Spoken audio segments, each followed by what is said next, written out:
Hi, welcome to Granny Annie Creates. Today I'm going to show you how to weave in ends.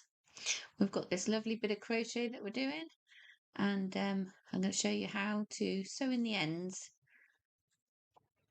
so you can finish your crochet projects really nice and crisp and clear.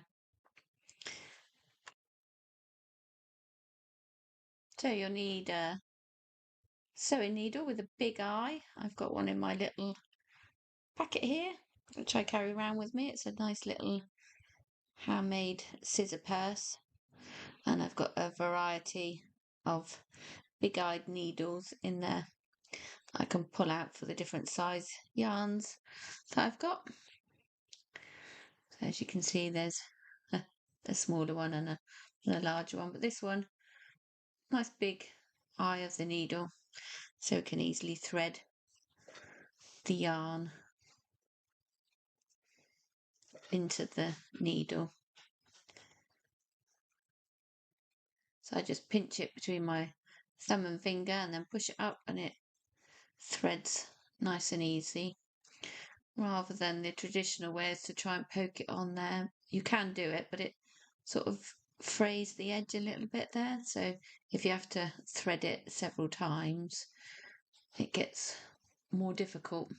Whereas if you fold the yarn over the needle, pinch, pull the needle out, keep it pinched, push the needle down into your finger and then pinch it, you've got your yarn in your needle. Then we're going to weave the colour that we're weaving in back through the colour on the project, because if we weaved it in there we might see it between the stitches.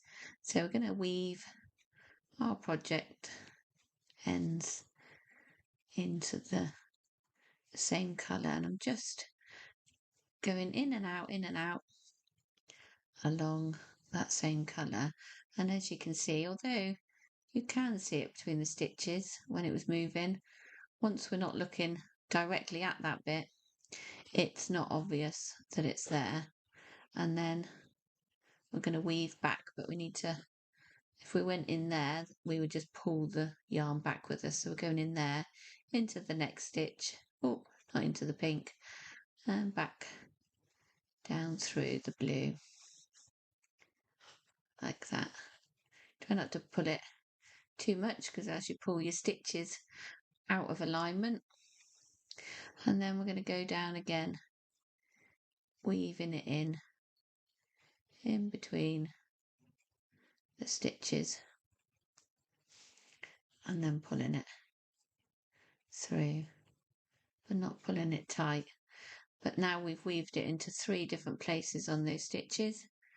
Once we cut that tail off, you won't be able to see the weaving.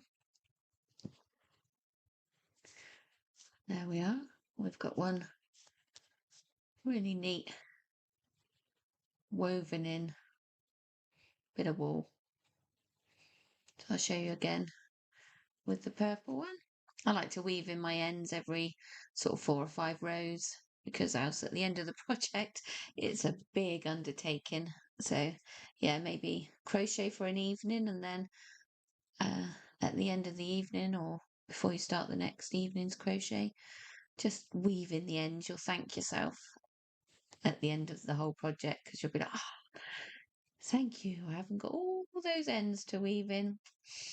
But if you do leave it to the end, stick some lovely music on, get a nice cup of tea or whatever it is you fancy, and yeah, go for it. So we're just weaving the same colour into the same colour on the work, up and down, up and down. One more time. I like to do it 3 times if I can, because then you're sort of never going to pull that end out by just pulling on the bit of wool.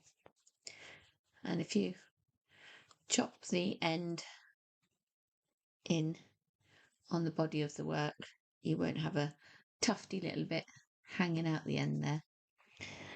So there's 2 of our weaved in ends.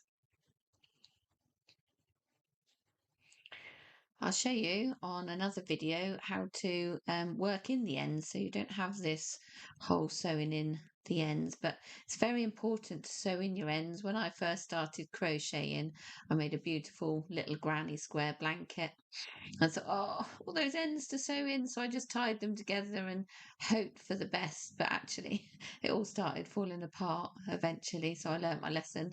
And yeah, you need to weave in or sew in your ends really well, or as I say, work them in. But that'll be my next video.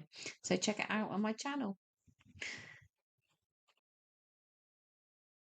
Hi, if you're liking my content today, it'd be great if you could hit the like button, share and subscribe. This will help other people find my channel and I really appreciate it. And if you want to connect further with me and in my crochet world, click the comment section below and there'll be links to my free ebook on beginner crochet stitches, my patterns and other tons of other stuff to help you with your crochet, knitting and sewing. Thanks for watching.